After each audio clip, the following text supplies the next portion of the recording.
Right. Okay. So, in theory, this should have worked. Hello, everybody. If you are hopping, hold on. In theory, yeah, okay, I can hear myself now. That's all good. Hope we're all doing well. Welcome to the stream. Sorry that last one didn't work out too well. Today, we're going to be talking about some of the sort of secret bits and bobs that Leeds United have been doing around transfers in this window. Now, it's a little bit complex, and a lot of people will be looking at transfers and just thinking, surely you just put money on the table and then a player has to come. It's not the way it works. And in a little bit of an interview that Sean Longstaff did earlier today, like half an hour ago, something like that, with The Athletic, we found out a little bit more about all of those bits and bobs. I've taken down some notes and everything, so we'll get through that throughout the length of this stream. Again, apologies for the technical issues last time out. I don't know what went wrong. I had to completely close Streamlabs, reopen Streamlabs, and it seems to have worked, but if it breaks again, please shout at me and I will look to fix it once more. So, in a minute, I will go through this step by step, but I'm going to rerun the poll that I was running in the other one that I'm now running in this one because for some reason everything broke. So if we start a poll and we go, are you happy? Oh, it was absolutely a software issue. Because it was showing on my end that everything was working. I was doing sound tests and it was working, but for some reason it wasn't transmitting properly. So I think it was an issue with the stream itself. So I killed it, restarted it, and here we are. Are you happy with the window so far? Cool. Today the stream was going to start at 1:30 and it's now 1:45. Not great, but that's fine. It's not going to be the longest either because I have work at 1:30 again. So if I disappear relatively quickly, that would be why. So, YouTube end. It's somewhere between Streamlabs and YouTube. I can't work out specifically where. But we need to talk about this interview that Sean Longstaff had, because it gives us a little bit of an insight into what was going on in sort of the world of transfers, because you don't often see behind the curtain. This is a pretty damn nice look. And he's gone step by step through what the process seemed to be. And first of all, I'd like to have a little bit of a quick shout out to the idea that the players that we currently have at the club will lead to more players coming to the club, because that seemed to have gotten a lot more traction in this specific article. So I'm going to head over to monitor 2, there we go, and bring up a little bit of a mention that he had with Karl Darlow. There we go. So initially, he heard a little bit of interest from Leeds United, and the first person he texted was Karl Darlow, and he was like, you expect a bit of a response. However, Karl Darlow went above and beyond that. Karl Darlow went to the extent where he gave a 5-minute voice note to Longstaff on why he should come to Leeds United, which is a hell of a thing, which is a big step to take, because ultimately, when you're looking to sign a player, you're not just sort of saying, you'll play at Leeds United for a bit. You're saying beyond the 90 minutes that happen, you will be training basically daily. You will effectively be living in Leeds, because I imagine that move from Newcastle to Leeds every single day is going to be a nightmare. He's going to effectively move house. You need to know that there's people there that care about you, and there's people there that will help you to push yourself forwards, which we saw with this, with Karl Darlow sort of welcoming him in. And yeah, I think I agree with Dr. Cox on this one. Darlow is absolutely a model professional in this regard. He's sort of one of the things that you need. There was a further thing that I thought was very, very, very good and very, very, very clever that we went for. But I'll get to that towards the end, because there's a lot in this article, and there's one little nugget that I picked out that I thought, this is a ridiculously smart thing to do. The fact that we're just hearing about this is, maybe it's been a thing that's been going on for a very, very long time. But I think this is a big positive for the way that Daniel Farke works. But I'll save that until the end. But you have a couple of other bits, including the use of the investors, which is very, very useful. So, specifically investor calls. He had a little bit of a chat with Larry Nance, so he'd bumped into him before, which I imagine was quite nice. But Nance messaged me the other day, which was cool. Came to a Newcastle game when DeAndre Yedlin was still there. They knew each other, hadn't really played much at the time, so I was a bit nervous. Walked past him, head down, not knowing, whatever, 6 years later. This is another big step, right? because when you are part of a business, everyone will have this feeling. And you know that this specific manager's above you, and you know who you're working with and all that kind of stuff. It always feels a bit different when the owner of a business comes in, because it feels like there's a little bit more buy-in from them. You feel like they know a little bit more about the systems and what's going in, and it makes everything feel a little bit more holistic. The idea that we're adding Larry Nance to sort of the welcoming committee is a very big positive move, in my opinion, that sort of keeps us going in the right direction. In addition to that, being able to meet all of the investors, or at least sort of being shown all of the investors, another positive. It makes everything, again, feel a lot more holistic, pulls everything together.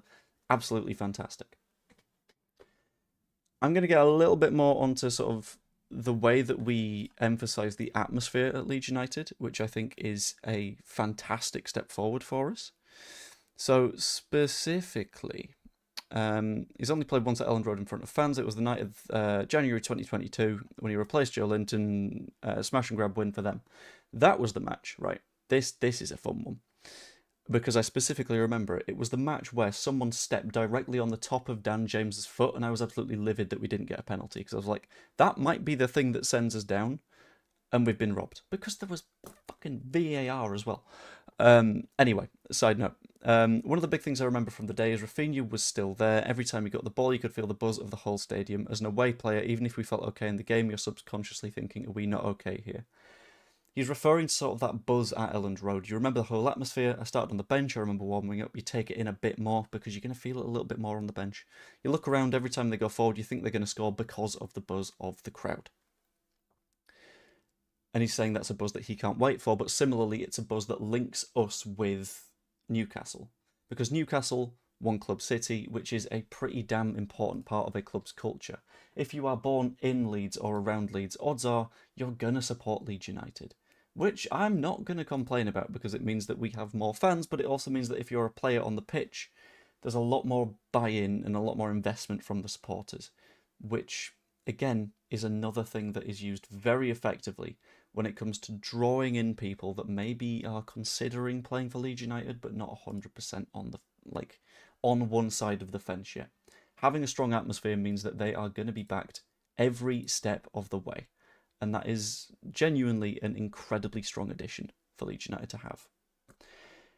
Beyond that, there was the little bit that I thought was something small but something fun.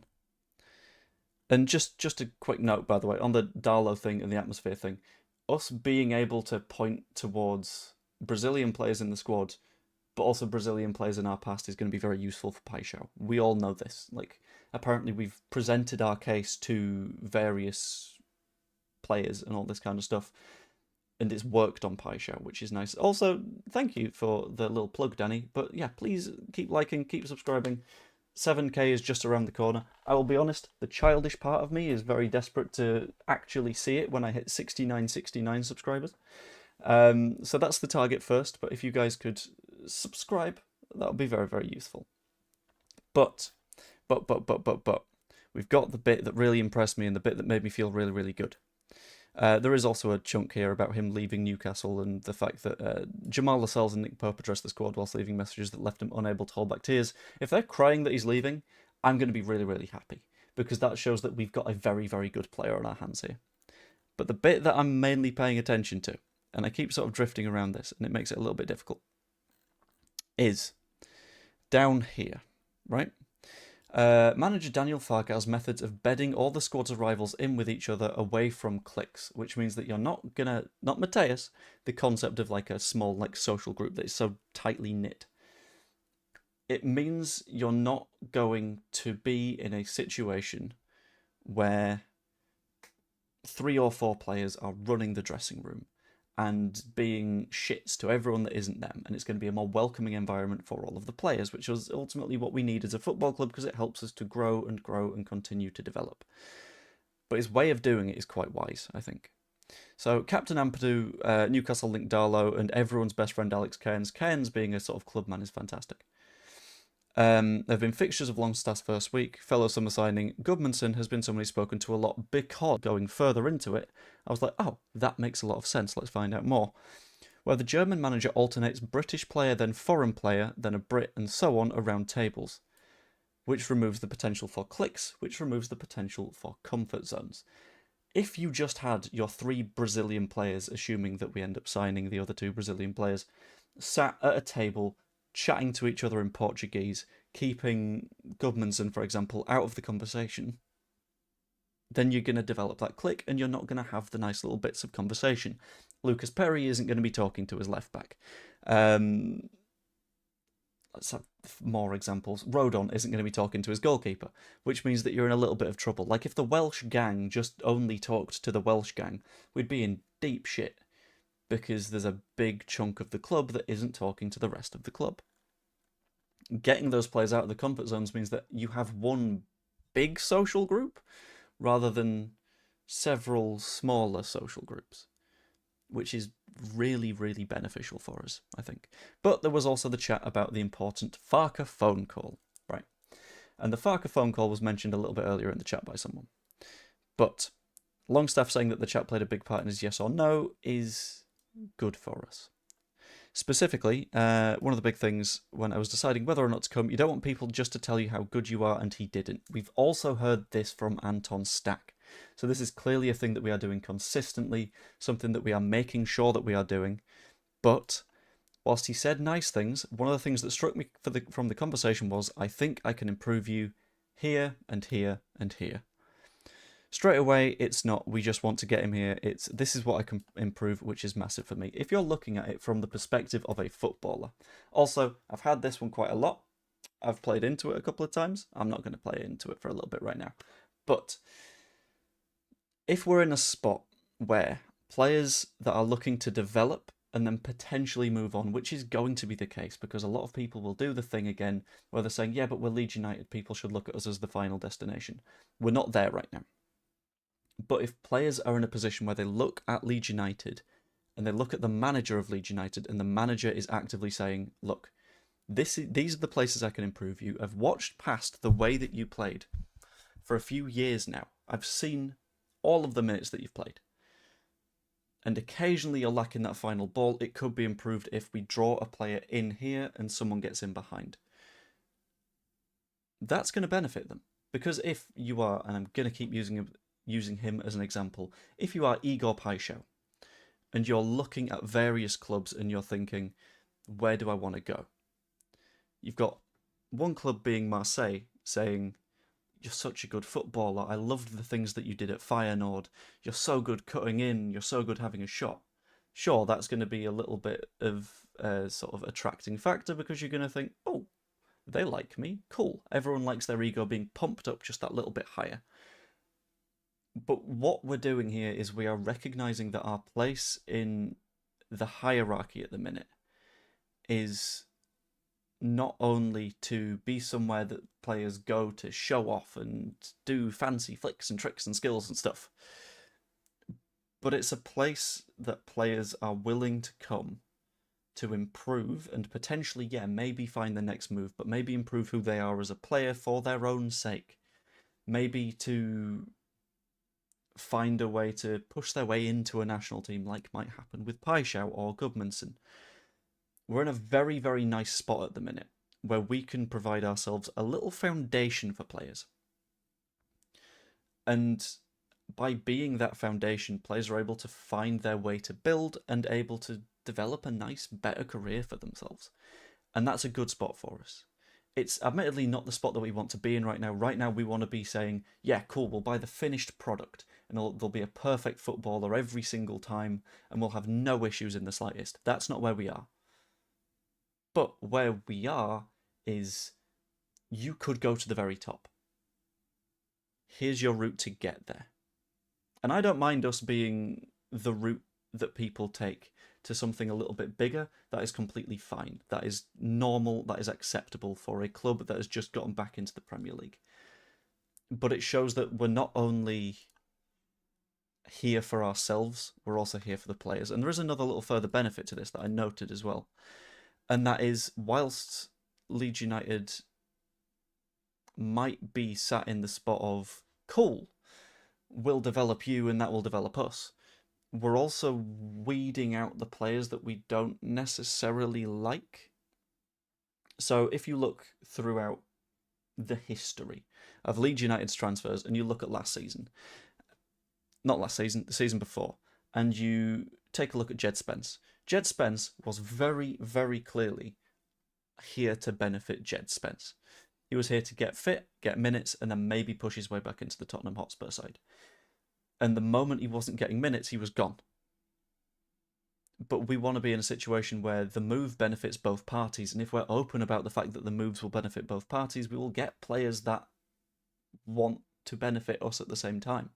We won't get those ego players, those smug players that are like, yeah, well, I scored 10 goals, so it doesn't matter what happened around me. We want to get the guys that will do the job, will do so professionally, and get us in the right direction. Also, Robert, Danny, I don't know what you're arguing about. It's basically nothing. Let's please stay on topic. Thank you. But we're getting pointed in the right direction by making the signings that make the most sense for Leeds United right now and will make sense for Leeds United for the future. Because those players that we can improve, we can then sell on for a profit, which means that we can sign better players going forwards. And whilst we improve those players, if they are currently bottom-end Premier League level, once they're improved, mid-table Premier League. And I'll be completely honest with you, I had a conversation with someone that was a Liverpool fan the other day. And they were looking at us and they were looking at the business that we've done. And they were thinking, I don't think you're going to go down this season. And that was the first time I've had a conversation and not had to ask someone what will happen to Leeds United this season. And they've just come out and said, I think Leeds will be fine. Because whilst internally a lot of what people do is they will look at the squad and they'll go, this play's maybe not good enough, this play's maybe not good enough, I'd potentially improve over here as well. People on the outside are taking a look at Leeds United and going, they've done some business. And if you consider that 2 weeks ago, everyone was losing their head about how we weren't nailing down signings, and now we're in this position of confidence where we're quite happy and we are rolling forward and we are making a bit of an impact in the transfer market. I'm very happy with the position we're in. And like is being mentioned in the chat right now, we are doing really, really well with... Hold on, I'm going to press the blind button because my lighting's a little bit wrong. We're doing very, very well with making signings that are affordable but very good. Anton Stack, ridiculous player. 6'4", a very, very handsome man as well. But his midfield numbers are fantastic. And with the question popping up of who would you want if we don't get Paixao asked by Dude. Welcome, Dude. It's a hell of a name to have. And if you're not subscribed already, please do. I'll be honest, I just had to fit that in somewhere. I'm not calling you out, Dude. It's just, if you haven't, please do so. To anyone and everyone. Also, like the stream. Thanks. But if we're making those clever signings, we're in a really good spot. You have a glow bit just by my head. I know, it's a reflection. I can't make that reflection not be there. Which is a little bit of a shame, but that's fine. It's a halo for when things go well. In terms of who we look for, if not Solomon, not Solomon, Paixao, I don't know. I'll be honest, I've not been paying that much attention to European wingers in the top division recently, and I've been somewhat harmed by the fact that I've not had a Football Manager game come out for a while. I think someone like a McAtee could be good, but he plays more centrally. I think it's difficult. We're in a spot where we are lined up for a fantastic window. I'm very happy with it, and I want to see what goes on for the rest of it. Also, Andy, is Jonas Pulpit stop his sermon? We want more interaction. Hold, I had to get through a thing first. Let me get through the thing, and then we'll react a little bit more. Stop saying Antonio Nusa. If the Paixao deal doesn't go through, who would you look at instead? I'm going to go with the meme, and I'm going to say Dennis Mann. I would get Dennis Mann in immediately. A Romanian winger who I made a meme in my Football Manager saves, and I think is a very, very, very good player. And I think could continue to be a very, very good player.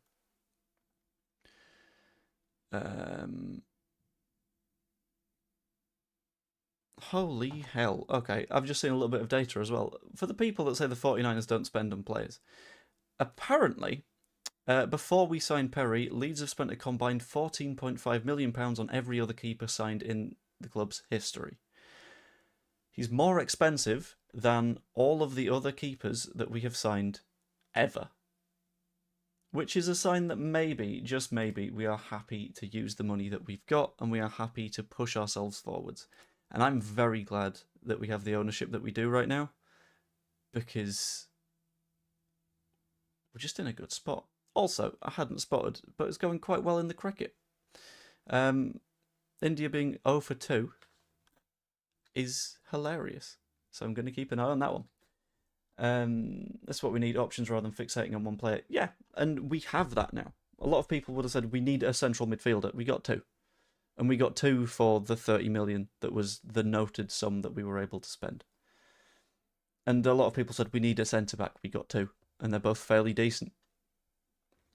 And time again, as we've been saying for the last year or so, the 49ers are genuinely pushing us in a very positive direction. They fixed the big finance issues, so now we only have the standard ones. They've dealt with the issues that stemmed from Orta signings. It's 1 for 2 now off 3 overs, which is kind of hilarious. Yeah, and that's another point. Kepa cost Chelsea 90 million. We're looking at a range of targets. We're getting the targets that we actually want done, and we're heading in the right direction. And I think the ultimate secrets of Leeds United right now are that we're having a bit of patience. And the only reason that feels like a secret is we are not familiar with that as Leeds United fans. And the fact that we now feel comfortable enough to say, no, take your time, you'll get the players in, is brilliant.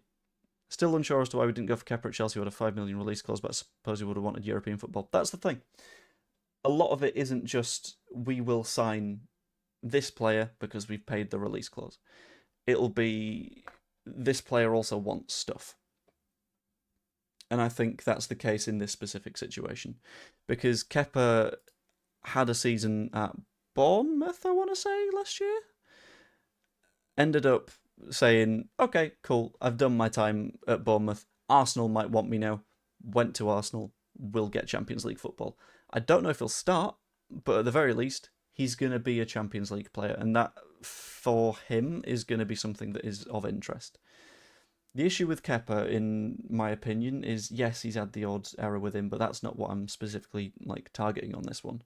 The issue with Kepa is he's wanted to always have an impact, even if he's the wrong player to have that impact.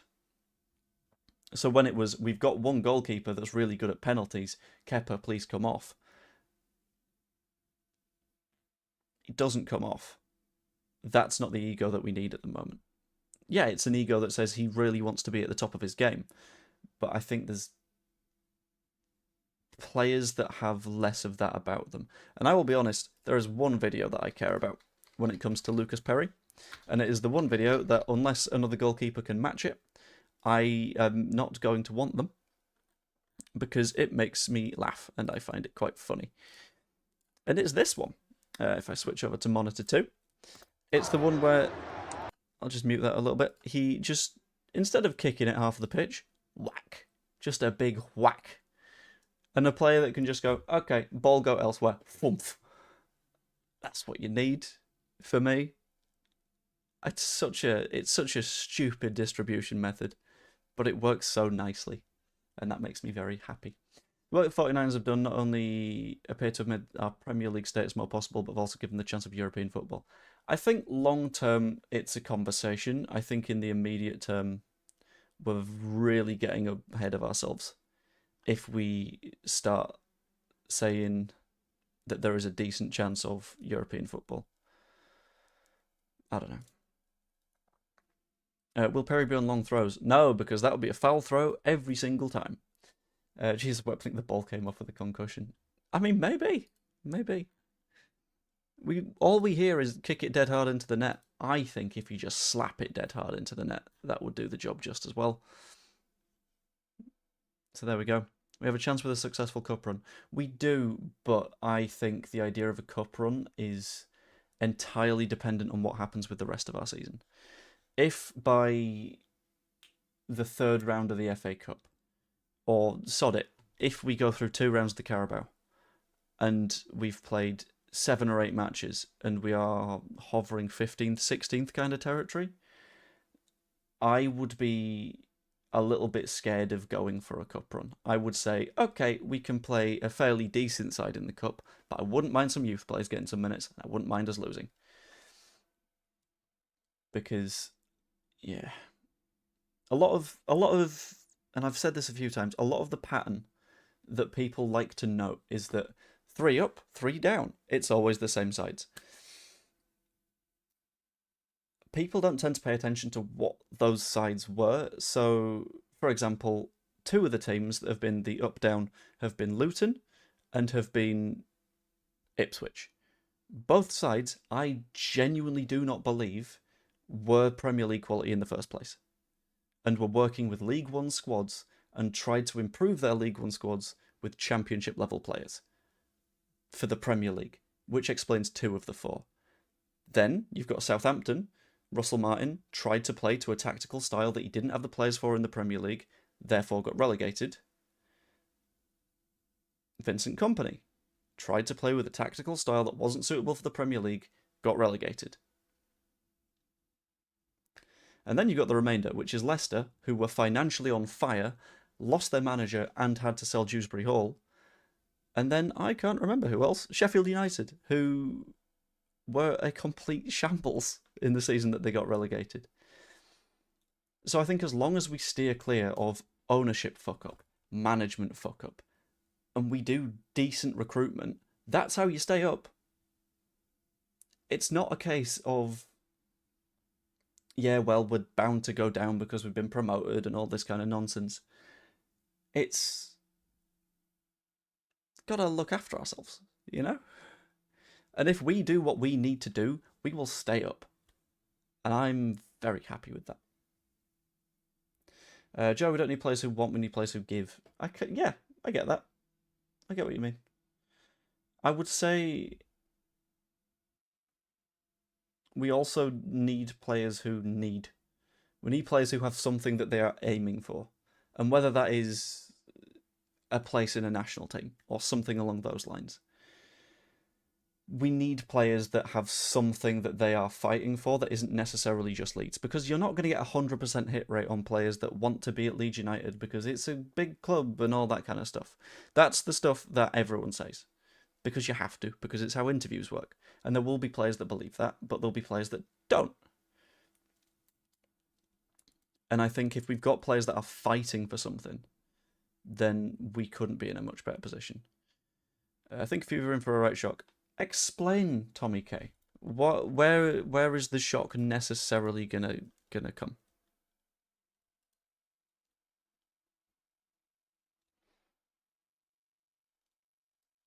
Because I'm not in a position of, oh, we're gonna win a cup, or oh, we're gonna finish in the top half. I'm in a position of, at the moment, with the squad as it is right now, I think we don't get relegated.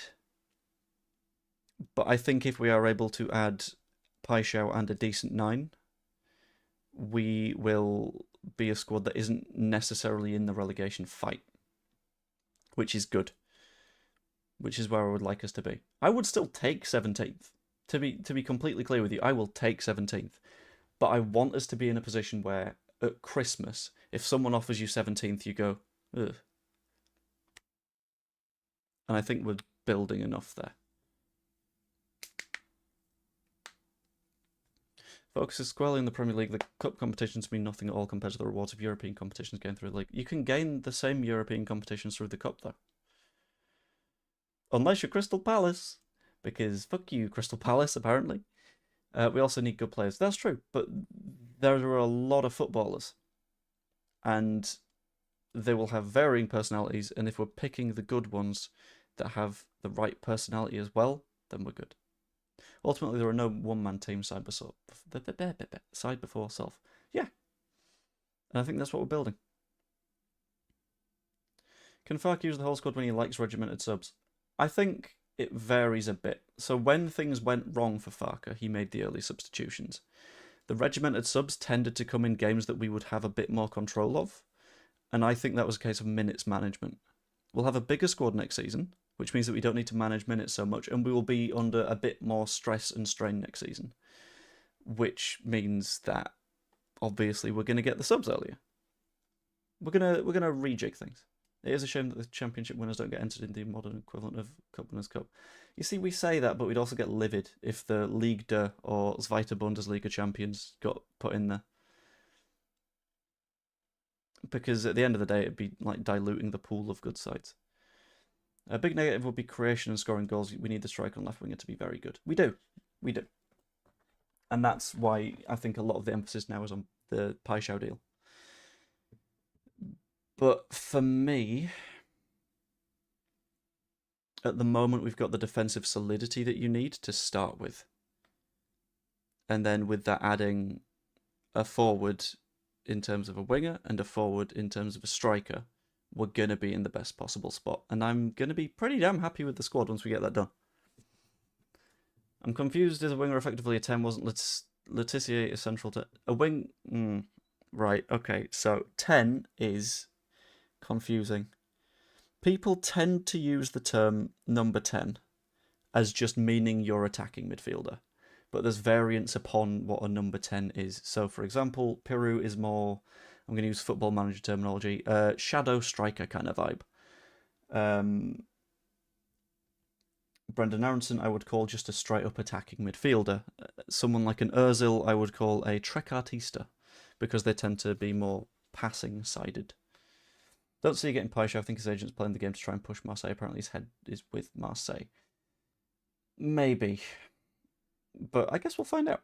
A good transfer window doesn't always turn into a good season. Winning the window can and has been a curse. First season's always survival. Yeah, I agree. I'm not going to be in the position of, we're going to be pushing for X, Y, or Z things, because they're not really feasible at the minute. But who knows? Could Perri help Meslier if he stays? I think so. I think because when it comes to having an experienced head with you when you're a goalkeeper, which is something that is important to have, I think Mellier's not really had that at any point. The version of that he's had is Kiko, who was a daft racist, and then Joel Robles, who, let's be honest, was a second choice in a lot of places, and then Karl Darlow, who has been a second choice in a lot of places. So in terms of that like old head that you're looking to rest on, he's not really had one. Again, this isn't making excuses, but you're concerned about Perri? No, because I'm not going to start putting down one of our new players before we've even seen him. Again, as well, you can say that he parries every shot. Goalkeepers do that. Anyone that has had goalkeeper coaching in the last however long, if there is a shot that is coming at you and you are uncertain whether or not you are able to catch it, get it clear. Because, as we've seen with Illan Meslier, you try and catch the ball, doesn't work, you drop it at your own feet. That's where the problem is. So parrying it out, I'm not going to have a problem with. If that leads to a goal, fine, whatever. But odds are it won't, so sod it. If he starts pushing the club and playing off, they might take the lower offer off of Marseille. I don't think they will, because I don't think don't think Feyenoord need to. Perri been confirmed not by the club, but he is basically there. I think they will be waiting for a good time to do an official announcement, which tends to be, if it's midweek evenings, it's also evenings non-midweek as well. But on weekends it will be late afternoon typically in terms of announcement times. Could you imagine the fans carrying on if Perri started punching it instead of catching? The fans will, because fans will always say that they know better than goalkeeper coaches. Do they? No comment. But, yeah. 1 second.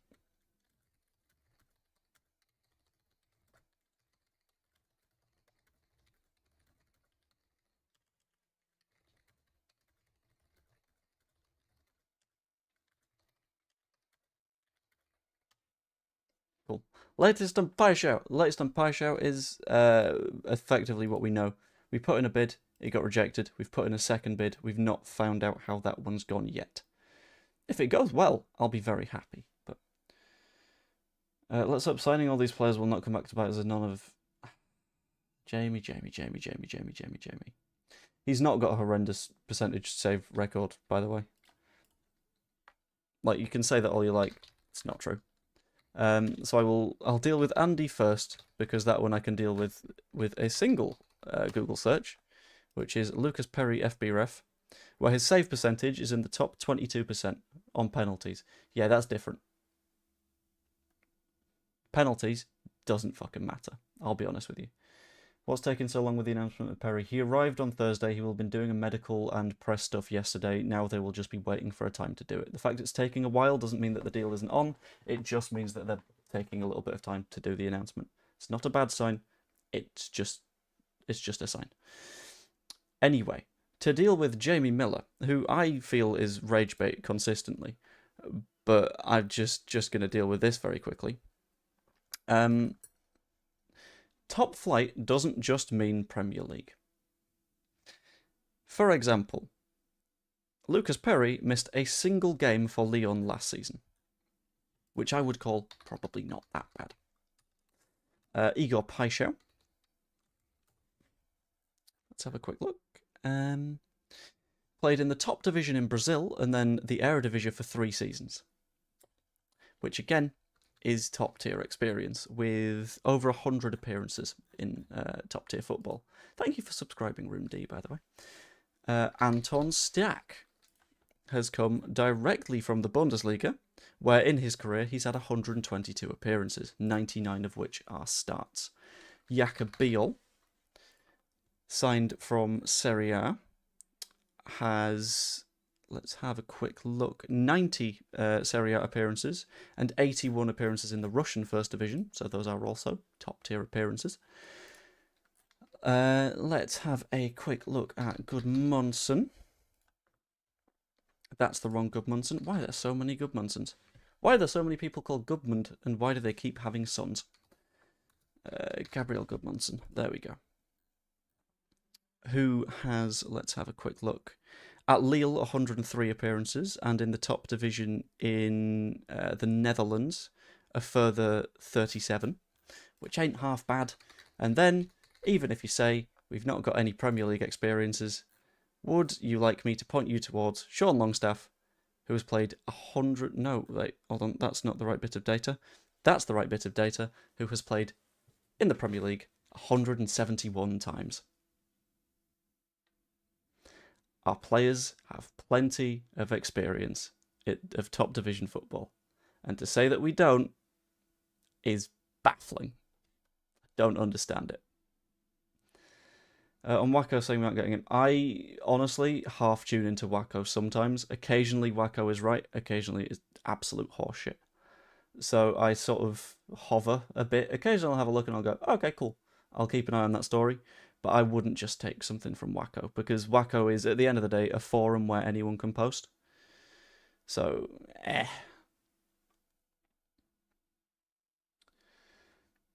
Occasionally it'll get it spot on, but I'm not going to invest my happiness on whether or not someone on Wacko has said that we're signing Igor Paixao.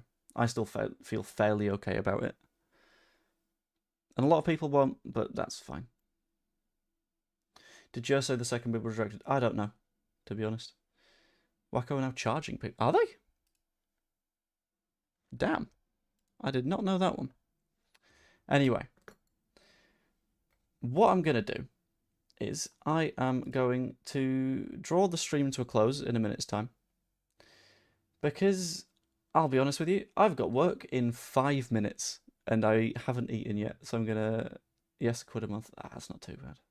Still not great, but still not too bad. All these major signings radically changed the side. I know, and I feel okay with it.